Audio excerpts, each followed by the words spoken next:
Gold, trusted gold buyers. మీరు తాకట్టు పెట్టిన బంగారాన్ని విడిపించి ఈ రోజు ఉన్న మార్కెట్ ధరకు కొనబడను.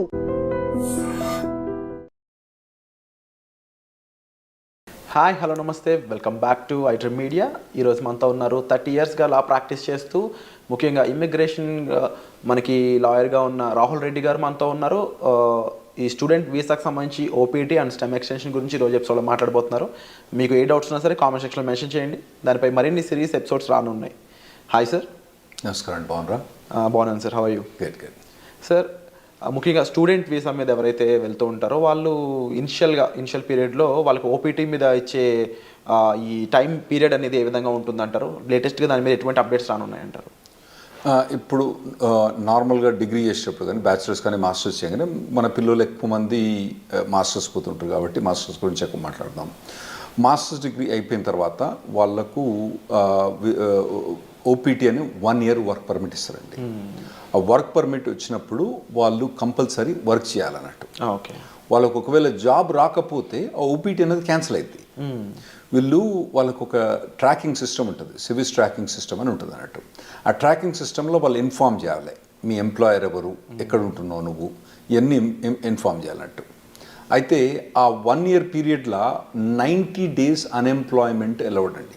90 days వరకు 90 days without employment 90 days unemployment allowed. ఒకవేళ 91 day కనుక వచ్చింది అనుకోండి, ఖతం, సివిల్ సిస్టమ్ నుంచి వన్ కిక్ అవుట్ చేసి పడేస్తారు. అంటే అతను F1 వీసా ఖతమైంది, అక్కడ ఉండటానికి వీల్లేదు, అక్కడ ఓపీటీ అన్నది అతనికి వచ్చిన పర్మిట్ కూడా ఆటోమేటిక్గా క్యాన్సిల్ అయిపోతుంది అన్నట్టు. సో ఈ లోపల ఇతను ఎంప్లాయ్మెంట్ తీసుకోవడం కంపల్సరీ అవుతుందండి. సో ఈ లోపు ఎంప్లాయ్మెంట్ వచ్చింది అనుకుందాము, ఆఫ్టర్ 1 year ఆ ఎంప్లాయ్మెంట్ మీద ఎటువంటి ప్రొసీజర్ ఉంటుంది? స్టెమ్ ఎక్స్టెన్షన్ అనేది కంపల్సరీ చేయించుకోవాలి. అసలు స్టెమ్ ఎక్స్టెన్షన్ ఎందుకు చేయించాలంటే? అయితే ఇప్పుడు నార్మల్గా డిగ్రీస్ అక్కడ 2గా డివైడ్ చేస్తారండి. ఒకటేమో స్టెమ్ డిగ్రీ అంటే నార్మల్గా సైన్స్ కానివ్వండి, తర్వాత ఫిజిక్స్ కానీ, మ్యాథ్స్ కానివ్వండి, తర్వాత కంప్యూటర్ సైన్స్, ఇంజనీరింగ్ డిగ్రీస్, ఇవన్నీ స్టెమ్ డిగ్రీస్ అంటారండి. ఓకే.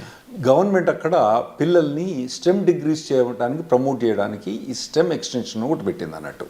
అంటే వీళ్ళకు మాస్టర్స్ డిగ్రీ కంప్లీట్ అయిపోయిన తర్వాత, అంటే కంప్యూటర్ సైన్స్లో మోస్ట్లీ మన వాళ్ళందరూ కంప్యూటర్ సైన్స్లో చేస్తారు కాబట్టి దాని గురించి ఎక్కువ మాట్లాడుకుందాం.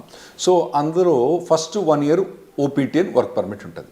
ఆ వర్క్ పర్మిట్ అయిపోయిన తర్వాత అతనికి జాబ్ ఉంటే ఇంకొక 2 years వర్క్ పర్మిట్ వస్తుందండి.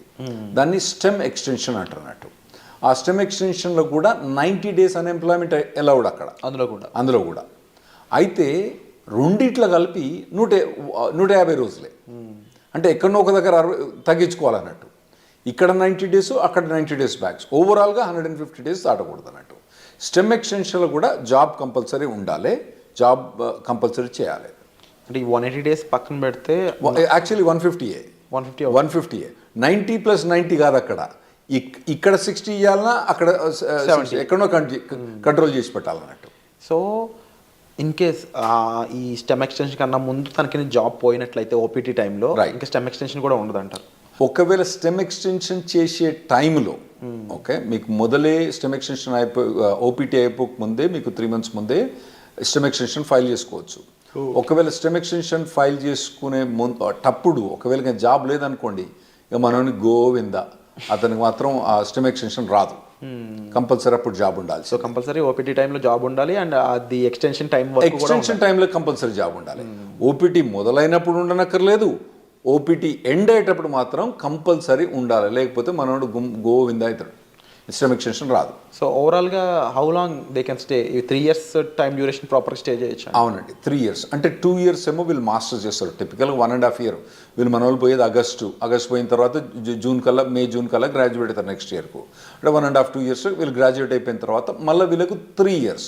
ఫస్ట్ ఓపీటీ 1 year, తర్వాత స్టెమ్ ఎక్స్టెన్షన్ 2 years. ఈ 3 years పర్మిట్ ఉంటుంది, వర్క్ పర్మిట్. ఈ లోపల కనుక మనోడు లాటరీ, H1B లాటరీ మీకు తెలుసు కదా, మార్చ్లో 80,000 members H1B లాటరీ చేస్తారు కదా. అప్పుడు చేసినప్పుడు ఇతను ఎంప్లాయర్ H1B లాటరీ చేస్తే H1B వచ్చేస్తేనేమో ఖతం అన్నట్టు. ఓపీటీ స్టెమ్ ఎక్స్టెన్షన్ ఈ అబ్బాయికి అవసరం లేదు, H1B మూవ్ అవుతాడు అన్నట్టు.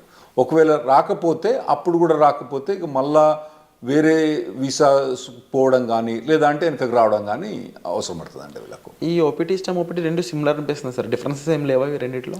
చాలా డిఫరెన్స్ ఉందండి. ఓపీటీ స్టెమ్ ఎక్స్టెన్షన్ చాలా డిఫరెన్స్ ఉంది. ఓపీటీ పీరియడ్లో వాలంటరీ ఎంప్లాయ్మెంట్ అలౌడ్, అంటే internship, unpaid internship allowed. Okay. అంటే ఏదైనా కంపెనీ ద్వారా కానీ ఏదైనా ట్రైనింగ్ ఇస్తాను అనుకోండి, ఈ అబ్బాయి కనుక అక్కడికి పోయి, అబ్బాయి కానీ అమ్మాయి కనుక అక్కడికి పోయి వాళ్ళు ట్రైనింగ్ తీసుకుంటే పని చేయకున్నా కూడా ట్రైనింగ్ తీసుకున్నందుకు దానికి డబ్బులు ఇవ్వరు.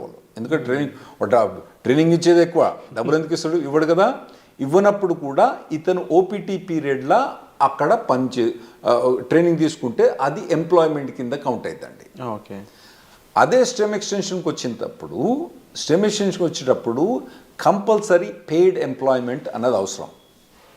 ఓపీటీ పీరియడ్లో ఏమో voluntary or unpaid internship allowed, paid allowed, unpaid allowed. కానీ స్టెమ్ ఎక్స్టెన్షన్కి వచ్చేవాడు కంపల్సరీ పెయిడ్ అలౌడ్ అని, కంపల్సరీ పెయిడ్ ఉండాలి. పెయిడ్ లేకపోతే మనోడు బయటపడాల్సి వస్తుంది అన్నట్టు. ఈ అన్ఎంప్లాయ్మెంట్ రూల్ అనేది ఎలా వర్కౌట్ అవుతుంది ఓపీటీలో కానీ స్టెమ్ ఓపీటీలో కానీ? రైట్.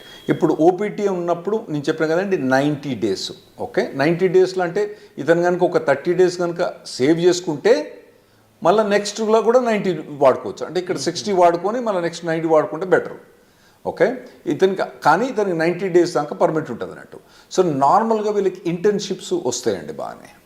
లేకపోయినా కానీ మన చాలా కన్సల్టింగ్ కంపెనీస్ ఏం చేస్తారంటే వీళ్ళని ట్రైనింగ్లో పెడతారు బాగా. అంటే పర్టికులర్గా ఏదైనా పర్టికులర్ టెక్నాలజీ ఉందనుకోండి, ఇప్పుడు ఏఐ అనేది బాగా హాట్ టెక్నాలజీ. ఈ పూర్వకాలంలో ఏం చేస్తారు, ఈ పూర్వకాలను తీసుకొని మొత్తం అందరినీ మంచిగా ఒక ట్రైనింగ్ ఇప్పించేసి వాళ్ళకి బాగా పర్టికులర్ దాని మీద ట్రైనింగ్ చేసి ప్లేస్ చేస్తాం. అంటే ఎంప్లాయర్ కూడా లాభం ఉంటుంది, ఎందుకంటే వీళ్ళు ప్లేస్ చేసినప్పుడు వాళ్ళకి వచ్చే డబ్బులలో వాళ్ళ కమిషన్ ఉంటుంది కదా, అది బాగానే వాళ్ళకు ఉంటుంది కాబట్టి అట్లా చాలా. సో ఓపీటీ పీరియడ్ అన్నప్పుడు నార్మల్గా అయితే మన వాళ్ళు ఎవరికి కూడా ఇబ్బంది ఉండకూడదండి. ట్రైనింగ్ బాగానే ఇస్తారు, ట్రైనింగ్ బాగానే ఇచ్చే కంపెనీలు ఉన్నాయి, వీళ్ళు తీసుకునే కంపెనీ. స్టెమ్ ఎక్స్టెన్షన్కి వచ్చేటప్పుడు మాత్రం ఇబ్బంది అయింది. ఎందుకంటే స్టెమ్ ఎక్స్టెన్షన్ మీద ఉన్నప్పుడు పేమెంట్ అన్నది, పెయిడ్ జాబ్ అన్నది ఉండాలి కదా. అప్పుడు పెయిడ్ జాబ్ ఇంకా లేకపోతే మాత్రం మన వాళ్ళకి ఇబ్బంది అవుతుందండి అప్పుడు. సో ఓపీటీలో టైంలో అన్ఎంప్లాయ్మెంట్ అనేది ఉండకూడదు, అట్లీస్ట్ ఇంటర్న్గానే పనిచేసి ఉండాలి. రైట్. లేకపోతే కంపల్సరీ వెనక్కి రావాల్సిందే తప్ప. రైట్, కంపల్సరీ వెనక్కి రావాల్సిందే. సో ఈ టైంలో అంటే స్టెమ్లో కానీ ఓపీటీ టైంలో కానీ జాబ్ లేకుండా ఉన్న పర్సన్ లీగల్గా స్టే చేయడానికి ఏమైనా ఆప్షన్స్ ఉన్నాయి? అంటే నేను చెప్పినా కదండి, మొత్తం టోటల్గా 150 days అలౌడ్. ఫస్ట్ దాంట్లో 90 చేస్తే నెక్స్ట్ 60, ఫస్ట్ దాంట్లో 60 చేస్తే నెక్స్ట్ 90. ఏ దాంట్లో కూడా 90 కన్నా ఎక్కువ చేయరాదు అన్నట్టు. అంత మటుకు అన్ఎంప్లాయ్మెంట్ అలౌడ్. ఫస్ట్ ఓపీటీ పీరియడ్లో మీకు stem voluntary unpaid internship allowed, stem extension allowed కాదు. సో మీరు అన్నది కరెక్ట్. ఒకవేళ కనుక ఆ 150 days కూడా క్రాస్ అయితే అతను లీగల్ స్టేటస్ పోద్ది. ఇవన్నీ ఇన్ఫర్మేషన్ ట్రాకింగ్ ఎక్కడ ఉంటుంది అంటే సివిల్ సిస్టంలో ట్రాకింగ్ ఉంటుంది అన్నట్టు. వాళ్ళు ట్రాక్ చేస్తూ ఉంటారు అన్నట్టు. ఇవన్నీ వీళ్ళు చెప్పాలి, పిల్లలు పోయి వాలంటీర్గా నాకు జాబ్ పోయింది పోలేదని. అందులో కూడా ఇన్వెస్టిగేషన్స్ అవుతూ ఉంటాయి అప్పుడప్పుడు. ఒకవేళ మనోడు జాబ్ చేస్తాడనుకోండి, జాబ్ పోయిందనుకోండి, వీడు చెప్పలేదనుకోండి, దెన్ అతనికి ప్రాబ్లం రావచ్చు. ఇంకోటి ఏంటంటే కంపెనీ కూడా ఇన్ఫార్మ్ చేస్తుంది కాలేజ్కు, అరే నాయన మా దగ్గర పనిచేస్తాడు కానీ ఇప్పుడు వీడు మా దగ్గర లేడు అని చెప్పి వాళ్ళు కంపెనీకి ఇన్ఫార్మ్ చేస్తారు, మన యూనివర్సిటీకి ఇన్ఫార్మ్ చేస్తే వీళ్ళని టర్మినేట్ అయిపోతారు అన్నట్టు. సో ఆ పీరియడ్లో ఎంప్లాయ్మెంట్ అనేది చాలా అవసరం అండి. అయితే ఈ స్టెమ్ ఎక్స్టెన్షన్లో 40 hours జాబ్ అవసరం లేదు, 25-30 hours జాబ్ కూడా చేసుకోవచ్చు. ఒకవేళ కనుక అతనికి తక్కువ జాబ్ ఏదైనా దొరికిందనుకోండి, తక్కువ టైంలో దొరికిందనుకోండి, స్టెమ్ ఎక్స్టెన్షన్లో ఆ 25 hours 30 hours కూడా చేసుకోవచ్చు అన్నట్టు. ఇది స్టెమ్ ఎక్స్టెన్షన్ ఫస్ట్ 1 year కాదు, తర్వాత నెక్స్ట్ 2 yearsలో. ఓపీటీలో ఇన్ కేస్ ఈ ఫ్రీ జాబే ఉంది, ఇంకా అవును, నెక్స్ట్ స్టెమ్ ఎక్స్టెన్షన్ ముందు కూడా ఫ్రీ జాబే ఉంది అంటే ఓపీటీ నుంచి స్టెమ్ ఎక్స్టెన్షన్ పోయేటప్పుడు ఆ స్టెమ్ ఎక్స్టెన్షన్ జాబ్ అన్నది కంపల్సరీ పెయిడ్ జాబ్ ఉండాలి. లేకపోతే యుఎస్సిఎస్ పర్మిషన్ ఇవ్వదు, స్టెమ్ ఎక్స్టెన్షన్ ఇవ్వదు. సో లీగల్గా వీళ్ళు ఎలాంటి అప్లై చేయొచ్చు? ఫర్ ఎగ్జాంపుల్ అప్పటికి జాబ్ ఫైండ్ అవుట్ చేయకపోతే లీగల్గా ఇంకేం చేయలేరు అంటారా? అవునండి. స్టెమ్ ఎక్స్టెన్షన్ అప్పుడు కనుక ఒకవేళ కనుక ఫస్ట్ 1 yearలోనేమో వీళ్ళకి ఇంటర్న్షిప్ జాబ్స్ ట్రైనింగ్స్ బాగానే ఉంటుంది. ఆ తర్వాత కనుక వీళ్ళకు ఒకవేళ కనుక పెయిడ్ జాబ్స్ కనుక దొరకకపోతే ఖతం. సో వీసా చేంజ్ అవ్వడం లాంటి ప్రొసీజర్ ఏమైనా ఫాలో అవ్వచ్చు? అవునండి. అప్పుడు వాళ్ళు B2కు చేంజ్ ఆఫ్ స్టేటస్ ఫాలో కావచ్చు, లేదంటే మళ్ళీ కాలేజ్ పోయి ఇంకో మాస్టర్స్ డిగ్రీ చేయొచ్చు, మళ్ళీ లేదంటే డాక్టరేట్ డిగ్రీ చేయొచ్చు, లేదంటే వాళ్ళకు ఒకవేళ H4 ఆప్షన్ ఉంటే H4 చేయొచ్చు, లేదా ఇండియాకి రావాలన్నా ఇండియాకి రావచ్చు, లేదా కెనడాకి పోవన్నా కెనడాకి పోవచ్చు. సో అప్పుడప్పుడు మన వాళ్ళు జనాలు వచ్చి చెప్తా అంటారు, నేను 2 మాస్టర్స్ డిగ్రీ చేసిన, 3 మాస్టర్స్ డిగ్రీ చేసిన అంటారు. వీళ్ళు ఏంది అక్కడ 2 మాస్టర్స్ డిగ్రీ చేసింది ఎందుకు? ఆడ పోయి వాళ్ళు ఏదో మాస్టర్స్ డిగ్రీ ఇంకో మాస్టర్ డిగ్రీ ఉంటే వాల్యుయేషన్ అని కాదు. 90% ఆఫ్ ద మెంబర్స్ ఏమవుతారంటే వాళ్ళు అక్కడ ఉండటానికి వేరే మాస్టర్స్ డిగ్రీ చేస్తారు. అది ఇంకోటి మీరు అడగొచ్చు ఏంటంటే, మరి ఇంకో మాస్టర్స్ డిగ్రీ చేస్తే మళ్ళీ 3 ఏళ్ళు పర్మిట్ వస్తుందా? గ్రేస్ పీరియడ్స్ ఎలా ఉంటాయి అసలు? ఒక లెవెల్ ఆఫ్ డిగ్రీకి ఒక ఓపీటీ, ఒక స్టెమ్ ఎక్స్టెన్షన్, ఇంకో లెవెల్ ఆఫ్ డిగ్రీకి ఒక ఓపీటీ, ఒక స్టెమ్ ఎక్స్టెన్షన్. అంటే బ్యాచిలర్స్ డిగ్రీకి ఓపీటీ స్టెమ్ ఎక్స్టెన్షన్ ఉంటుంది, మాస్టర్స్ డిగ్రీకి ఓపీటీ స్టెమ్ ఎక్స్టెన్షన్ ఉంటుంది, మళ్ళీ డాక్టరేట్ డిగ్రీ ఉంటుంది. మనోళ్ళు చాలామంది పోయేది మాస్టర్స్ డిగ్రీకి కాబట్టి వాళ్ళు మాస్టర్స్ డిగ్రీ చేసినప్పుడు ఒక ఓపీటీ, ఒకటి స్టెమ్ ఎక్స్టెన్షన్, అంటే 3 ఏళ్ళు వర్క్ పర్మిట్ ఉంటుంది. ఈ లోపల కనుక వాళ్ళకు జాబ్ పోతే వాళ్ళు మళ్ళీ వేరే మాస్టర్స్ జాయిన్ అయ్యి మళ్ళీ మాస్టర్స్ తీసుకుంటే మళ్ళీ ఓపీటీ అన్నది రాదు. ఓవరాల్గా మాస్టర్స్ అనే దానికి ఒకే ఓపీటీ ఒకటే మళ్ళీ మాస్టర్ చేసి ప్రతిసారి మాస్టర్ చేసినప్పుడల్లా ఓపీటీ మళ్ళీ అది వస్తుందా? రాదు. అండ్ ఇన్ కేస్ జాబ్ వచ్చాక జాబ్ ఛాలెంజెస్ అనేవి ఏ విధంగా ఉంటాయి వీళ్ళకి? ఉంటాయండి, జాబ్ ఛాలెంజెస్ బాగా టఫ్గా ఉంటాయి. ఎందుకంటే వీళ్ళు నార్మల్గా కన్సల్టింగ్ కంపెనీ ద్వారా పోతారు కాబట్టి వీళ్ళకి జాబ్ డ్యూటీస్ హెవీగా ఉంటాయి, జాబ్ ఛాలెంజెస్ ఉంటాయి. నేను నార్మల్గా స్టూడెంట్స్కి ఏం చెప్తా అంటే, ఇక్కడ మీరు ఇంజనీరింగ్ చేసేటప్పుడు, ఇండియాలో ఇంజనీరింగ్ చేసేటప్పుడు మీరు ఇంటర్న్షిప్స్ చేయండి. వేరే కంపెనీస్లలో, సాఫ్ట్వేర్ కంపెనీస్లో ఇంటర్న్షిప్ చేయండి. ఇక్కడ నాకు తెలిసి ఇక్కడ చాలా software companies they are ready to take ఈ ఇంటర్న్స్ తీసుకుంటాను రెడీ ఉంటారండి. ఇంటర్న్షిప్ చేయండి, తర్వాత పర్టికులర్గా ఏ సాఫ్ట్వేర్ మీద కానీ ట్రైనింగ్ చేయండి, మోడల్ ప్రాజెక్ట్స్ చేయండి. ఇటువంటివన్నీ మీరు ఫస్ట్ ఇయర్ నుంచి చేసుకుంటే రావాలన్నట్టు.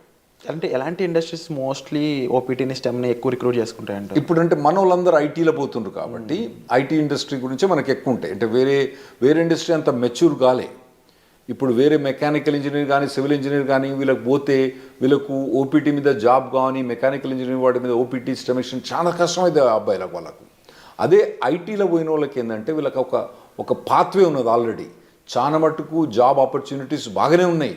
కాకపోతే మన పిల్లలు ఏం చేయాలంటే మొదటి నుంచే వీళ్ళు ట్రైన్ కావాలి.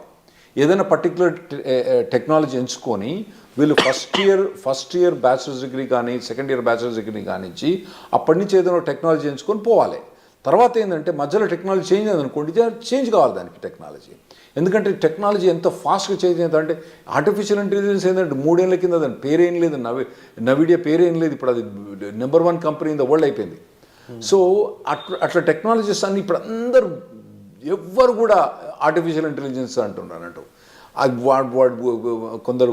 కొన్ని కంపెనీస్ పనిచేస్తూ చెప్తారు, మాకు అసలు ఆర్టిఫిషియల్ ఇంటెలిజెన్స్ అవసరం లేదు, కానీ మా కంపెనీలో ఎందుకు హైర్ చేస్తున్నారో లేదు, వాడు రెజ్యూమ్ మీద ఆర్టిఫిషియల్ ఇంటెలిజెన్స్ బెటర్, వానికి ఒక ఏదైనా కోర్స్ కానీ, ఏదైనా ఒక 5 months ఎంప్లాయ్మెంట్ కానీ, ఇంటర్న్షిప్ కానీ ఉంటే తీసేసుకుంటారు మా దగ్గర అని చెప్తాను వాళ్ళు. సో అటువంటి హాట్ టెక్నాలజీస్ ఉన్న వాళ్ళు వీళ్ళు చూస్ చేసుకోవడం బెటర్. కాకపోతే కొద్దిగా మొదటి నుంచి కూడా ఒకవేళ, ఎందుకంటే ఇప్పుడు ఏఐ అంటున్నారు, అంతకుముందు డేటా సైన్స్ అన్నారు, రేపు ఇంకోటి అంటారు.